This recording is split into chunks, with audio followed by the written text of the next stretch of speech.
আমাদের সমাজে যুবক যুবতীদের একটা বড় অংশ আজ তথাকথিত ভাবালুতা এবং অবৈধ সম্পর্ক বা প্রেম ভালোবাসায় হাবুডুবু খাচ্ছেন।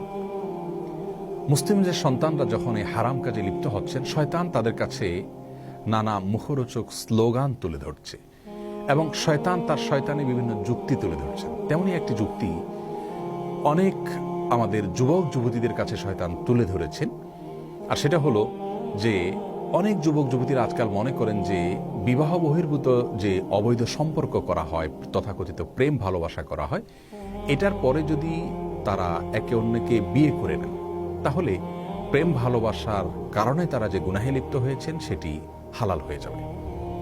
মূলত এটি শয়তানি একটি ধোঁকা এবং প্রতারণা।